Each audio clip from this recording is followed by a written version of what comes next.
Welcome to Metro Talk. My name is Tim Albright, and for Kent Shuffle, with us today is Jim Schrader, the publisher of the Telegraph. Hello, sir. Hi, Tim. Welcome. Thank you. Also, Pat Gallen, one of the editors of the Post-Dispatch.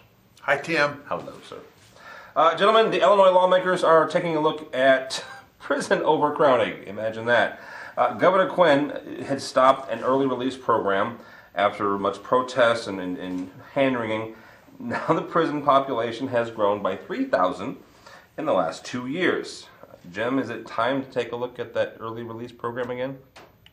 Well, in state prisons, we now house almost 50,000 inmates. I think, as this story pointed out, there was an Illinois State House story that came out Sunday, I believe. The vast majority of these prisons are overcrowding. You know, you've got locations that were set up for 200 or 2,500 inmates that are now housing 4,000. It is a mess. The reason that Governor Quinn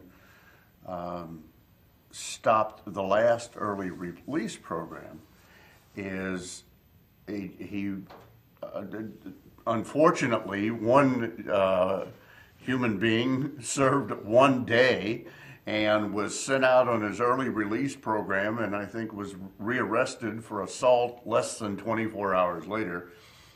It didn't seem to me that the early release program was handled very well. It would seem to me, if you're going to do early release, that you would evaluate each one of these cases individually. Hopefully pick people that have been on their best behavior and probably have served the majority of their sentence as opposed to a 1 day in and out. And possibly say, okay, you've been good, you haven't caused any problems here, you've served 70% of your term, 80% of your term, 50% of your term, and we need the room, so we're going to turn you out. The other alternative is to build some new prisons.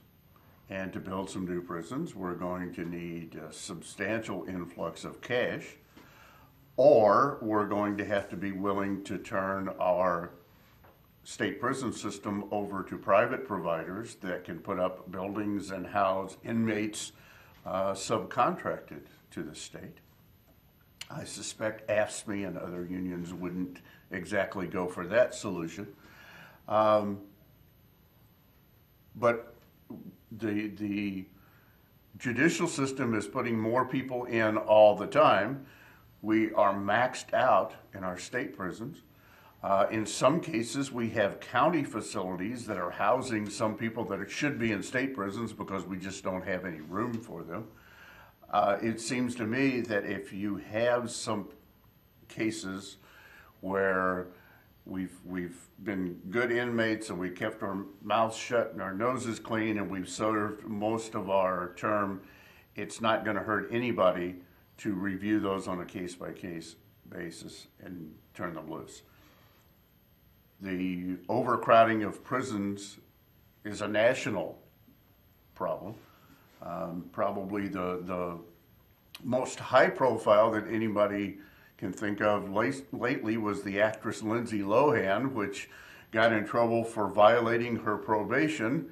She got sentenced to 90 days and she served less than 12 hours because they had no room for her at the end and had to turn her loose. So it's not a problem that just Illinois faces. If we can't build more prisons and we're not willing to subcontract or place these inmates somewhere else, then we're going to have to explore another alternative, and possibly handled correctly, early release programs would be a better solution. Pat, is Jim right? Should we take a look at this but kind of redo the way we did it? An enhanced good behavior program, evaluate each prisoner before we let them through, or should we just kind of not do an early release at all and build more prisons or do something else? Well, this is political reality meets financial reality. Financial reality is we have about 49,000 prisoners in the system that was built for 2/3 of that. We're a third over capacity now. All of the states got some kind of imaginary operational capacity number that's still higher, but the realistic assessment is we're about a third over. We're spending $1.16 billion a year to operate a system. It's got almost 12,000 employees. We have almost an employee for every 4 inmates, which may be necessary, but it's hard to look at the budget and say, well, this is an area we're going to ignore when we're looking at savings. You've got to take this into account. That is the financial reality of it. The political reality of it is that they had a system that they called MGT Push. That was an early release program that Jim had described, where some people were getting out of prison in remarkably little time but would go on to commit other crimes. And that was a political scandal that darn near sunk the election of then appointed Governor Pat Quinn. And Quinn backed away from it, and it was an extremely hot potato. And now the financial reality is forcing the political realists to begin to approach that hot potato again, but this time in a collaborative way with the legislature, and to try to find something that, if it doesn't at least share the input of the legislature, at least it allows them to spread blame into the legislature in case we have another backfire. Nobody's going to be completely happy with this. You let people out of prison at any point, some of them are going to commit crimes again. The Illinois recidivism rate, the rate of people returning to prison in Illinois, is about 50%. So whenever you turn them out, about half of them are coming back at you again anyway. Now, if you've turned them out in a day or 2 days or 8 days, looks real bad when they come back to prison. So they'll probably be a lot more careful about who gets out.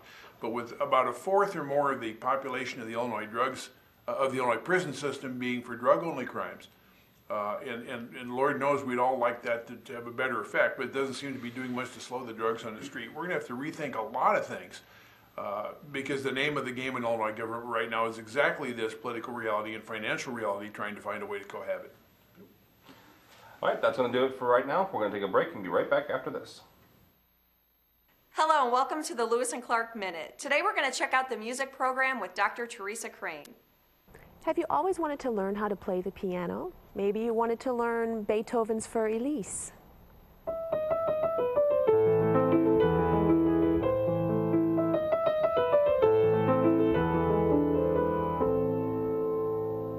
Or maybe you like a more popular style like Jim Brickman.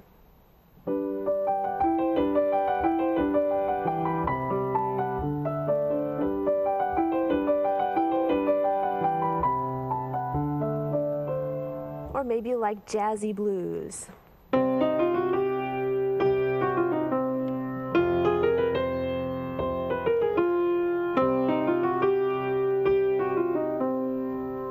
You can learn all this and more right here at Lewis and Clark Community College.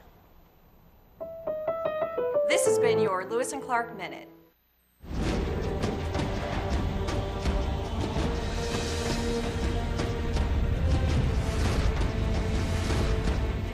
When you open a book, you can explore new lands, make new friends, and discover new adventures.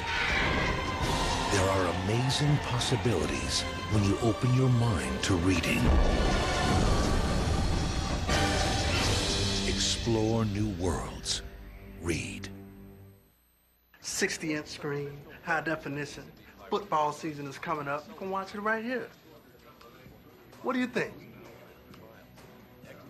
I'll take it. Huh? Yeah, that's what I'm talking about.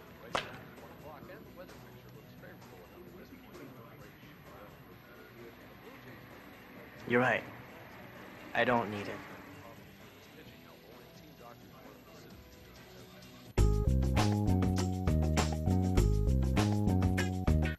Welcome back to Metro Talk. Pat, Senator Mark Cook recently visited Coke Plastics in Godfrey, said that we need more public-private partnerships. Kirk reminded us of the partnerships that were during the Civil War, said that was the largest infrastructure program the country had ever had. Should the government be partnering more with private entities? Yeah, we ought to mention this point. As of this taping, Senator Kirk is doing okay, but has suffered an ischemic stroke. Dissection, I guess, of a carotid artery has triggered a stroke that is going to probably leave him somewhat physically incapacitated for life, although the hope is not not intellectually incapacitated. He's a very intellectual guy, and he's been a moderate Republican in a state that sort of needed that, I think. And although I guess the conservative Republicans would argue that, but he's been a strong voice for public-private partnerships, and they make sense, I guess, to some degree. But you got to remember that no matter who's doing it, somebody's going to have to make money. I've never quite understood why it is that private industry, which must make a profit in order to exist, can do something more cheaply than a public entity which theoretically makes no profit. And some of this is tied up in labor costs, I realize, and in a belief that private industry is more innovative and can do things better, and that's fine. When Senator Kirk talked about the Transcontinental Railroad built during the Civil War, part of it during the Civil War under Lincoln, when the government was spending all its money on a war, and yet with a partnership with private industry, we built the railroad. The part that gets left out of that is the taxpayers weren't already paying for the railroad, you see. It was a partnership and all, but I look at the proposal across the river in Missouri to make Interstate 70 a toll road. Now, the people are already paying taxes for highway maintenance in Missouri, and now the Missouri Department of Transportation is saying, well, we'll make it a toll road, and we don't even need a vote of the people because we're going to do it in a private partnership, and there's a way legally we can do that, and so forth. And that may all make very good sense, but it also means that if the MoDOT proposal goes on, people are going to be paying $20 to drive across Missouri where they don't now, even though their tax dollars have already gone in to build and maintain what we've got now. And maybe you can make your peace with that, and there may be some places where that makes sense. But right now we're at a time when government is desperate to save every penny it can. So any responsibility it can shift off to a private profit-making organization, which will charge you separately for it, will make government look good, will maintain the service, but you're going to get caught with an extra bill. I'm not saying that's going to happen in every case, and I'm not prepared to debate Senator Kirk on the merits of it because he studied it far more deeply than I have. But my suspicion is that in the end, you may get what you're paying for from the government handed to you by a private concern who will also charge you for it. That may be appropriate in some circumstances, is probably not appropriate in all circumstances, and I think we need to enter this in a very wary mode. Well, I also have a concern about the way many of these government contracts are let. It's not necessarily to the lowest cost provider.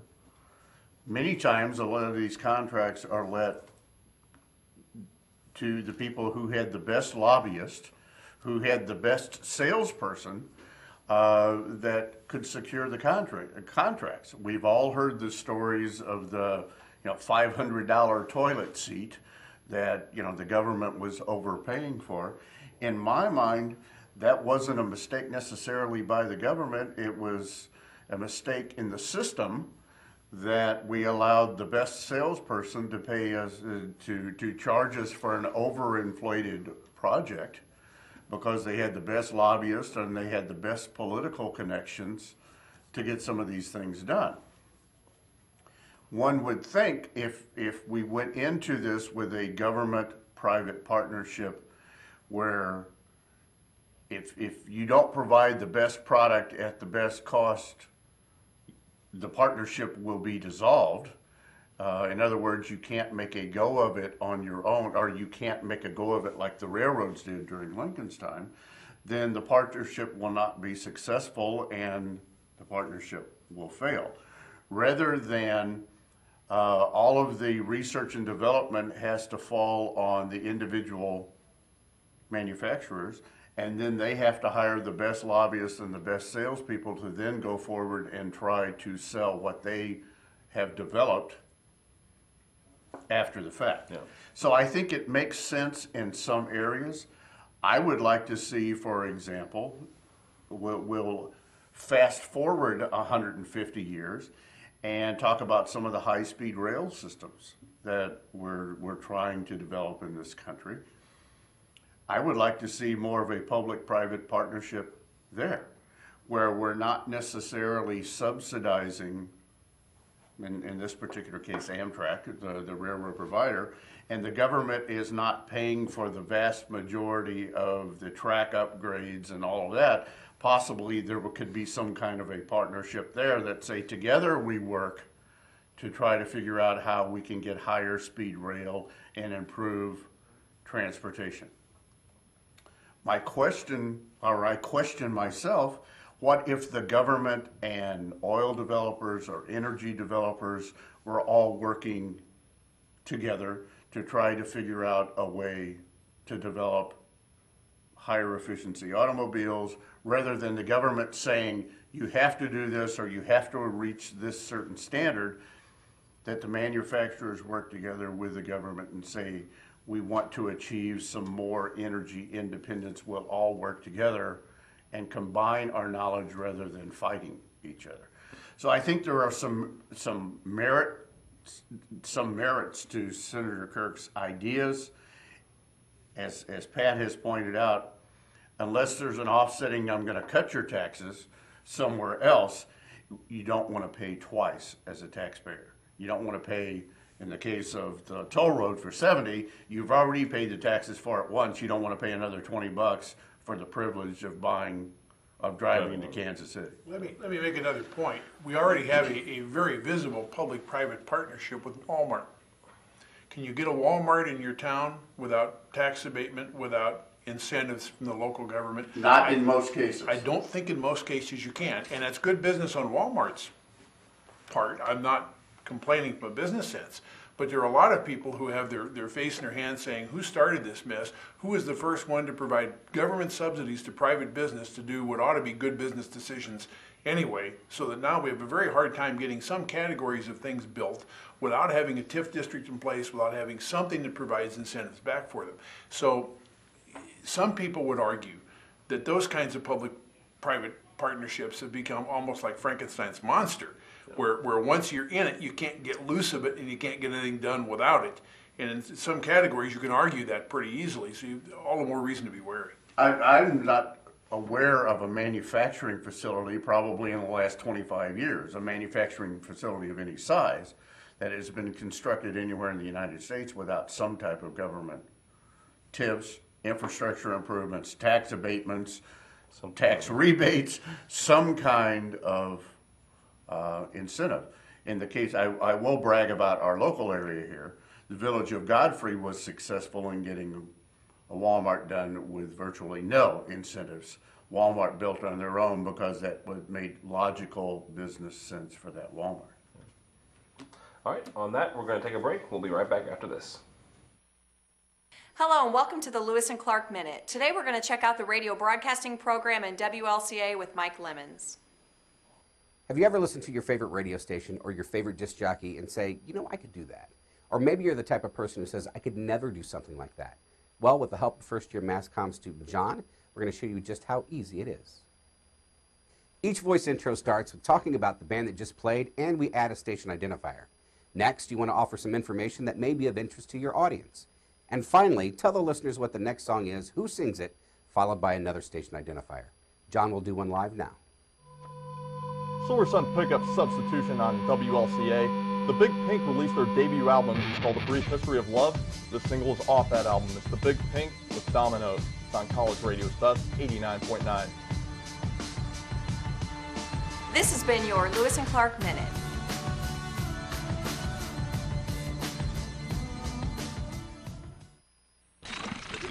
What's that? I don't know. Something I kind of made. Ooh, what's it do? What do I do? Well, thanks for asking. I ring my bell and I like to dance. What do I do? Well, thanks for asking. Ow! Yeah, it still needs a little work. Anything's possible. Keep thinking. Get started on your own inventions or just play some games at inventnow.org.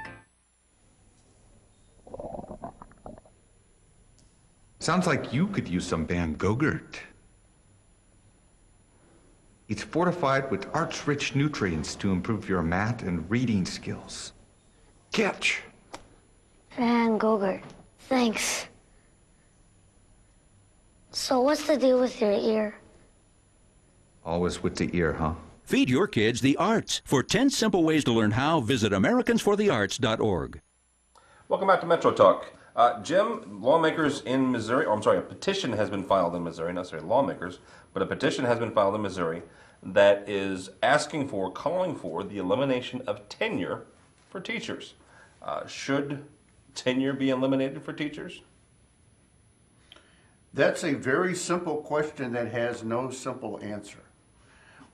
One might think that if schools are underperforming and students are graduating ill-prepared to go into college or go into the workforce, that it must be the teacher's fault. And it must be the teacher's fault because they're tenured and we can't get rid of them. So therefore, the illogical sequence is, if we get rid of tenure, then we'll get better teachers, and better teachers will turn out better students.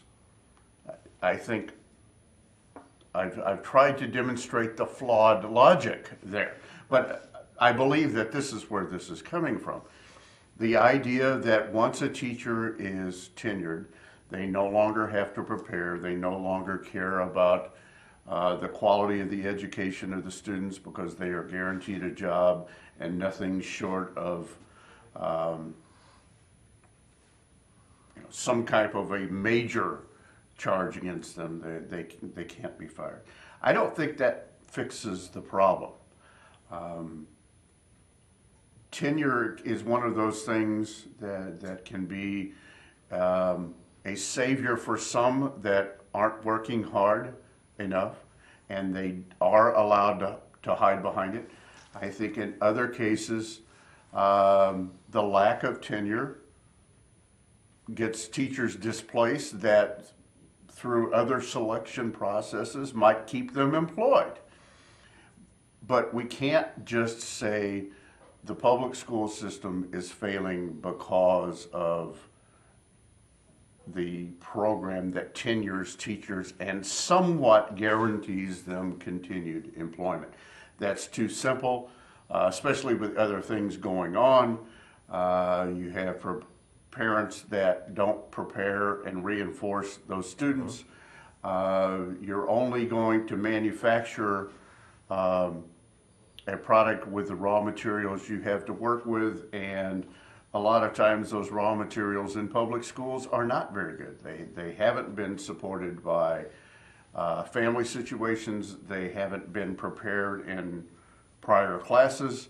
But just to say we're going to fix the problems in our public schools by eliminating tenure for all teachers is a simplistic fix that won't fix the problem. Pat, should we get rid of tenure for teachers? Disclaimer, my wife is a tenured public school teacher, so I've got to be very careful. There's nothing quite like tenure in the private industry. And I can understand why it's a good target for people. But one of my concerns, maybe my biggest concern about the tenure debate right now, is that we're in a desperate mode where, for political reasons to some extent and for practical reasons to a lesser extent, we're all terrified about the achievement of our children. We have No Child Left Behind, which essentially says all children must be above average by 2014. Which, if you think about it, it's ridiculous, and it doesn't really say that, but it sort of implies that. And it was an unattainable goal, and everybody in education knew it from the beginning. There are too many variables. It's very easy to blame the teacher for things that are not the teacher's fault. Unfortunately, under tenure, it's also hard to effectively blame the teacher for things that are the teacher's fault. I just hate to see this debate occur in the crucible of desperation, where everybody's in a lather about how the children are performing, so we're going to dump a bunch of teachers in underperforming schools, and we'll hire a bunch of teachers who will come from somewhere else. There's only a finite number of teachers. And eventually you'll get in a situation where the schools are trading the same teachers, good and bad, back and forth, and I think that benefits no one. So I urge caution as the debate proceeds. I can see merit on both sides of this. I think in Illinois, Governor Quinn, the legislature, the unions got together and came up with something that was more workable. In Missouri, this is I think coming from a more adversarial point of view. Reminds me of concealed carry, by the way, in Missouri. In concealed carry, the proponents went to the people for a constitutional amendment. The people said no. So then they went to the legislature, and the legislature said, well, yes, constitutional amendment be darned, yes, we're going to allow it. This is the reverse of that. They went to a constitutional amendment. I'm saying they went to the legislature for tenure, to drop tenure. The legislature said no, so now they're going to take it to the people. So it's sort of the same tactic, but run in reverse. Well, let me ask you aren't there already mechanisms in place to weed out teachers before they get tenured? Yes. I mean, as far as I know, there are, and there are ways to get rid of teachers once they are tenured. Yeah, that's not a guaranteed job for life. It's not that you can do just anything. It's just harder to get rid of them because they've been there for a long time. But it's also, you can also argue the other side of it. The teachers are or should be protected by the same things that keep my employer from discriminating against me and kicking me out on the street, notwithstanding the fact that I have nothing resembling tenure. I sometimes think it's a big fight over not that very much. I think there ought to be a fairly wide common ground for them, but the people who really are down on teachers blame the teachers for everything. They're morons if they do. But the people who feel that way are in an absolute position. The teachers' unions are there to protect the teachers' rights, and so they're sort of diametrically opposed. I would think there's a big middle ground. I think Illinois went a long way toward finding that, and I think Missouri could do the same. All right, one last one, gentlemen. It appears Illinois lawmakers are going to be discussing school vouchers this spring. How fun. Pat, vouchers would use tax dollars to help pay for tuition at private schools. This has been around forever and a day. Does Illinois need a school voucher system? It's fine because the schools have plenty of money as it is. The public schools really don't need all the money they've got. So let's take some of it away from them and give it to private And schools. those tenured teachers Yes. are overpaid. You know, There's your problem. And the lottery money goes straight there. I have no problem with private schools, but I think a free public education suffers. If you go to the voucher system, then the kids whose parents aren't concerned enough to pay extra to go pay whatever the voucher does and who don't involve themselves, the school they go to ends up losing money to another school. The kids who are left behind there simply get a worse education than they did. We either believe in a free public education or we don't. I think it makes sense to have free public education and private schools on top of it, but the partnership makes me nervous. And the experience of the charter schools we've seen in various places, and the poor performance that they've put out, a lot of hype and not a whole lot by way of progress, makes me wonder if the schools to which the vouchers would be paid would be any better than if the money were left in public education in the first place. Well, I've also heard of cases where the performing schools have people that want to come and apply. They want to be in a nicer building with nicer facilities and, you know, a nicer perceived social status, and they want out of the underperforming school and the underperforming district, usually in a depressed economy.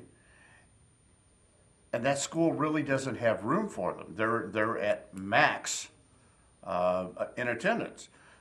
We went through this a few years ago in the Edwardsville area.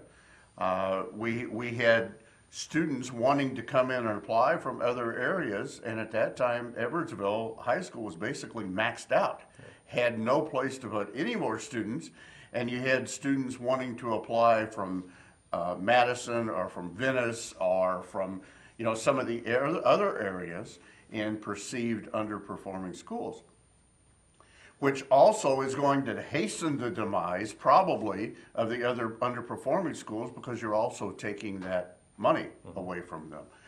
So it sounds good. Again, it sounds great to people saying, well, if you've got an underperforming school system, we'll just allow those students to go somewhere else.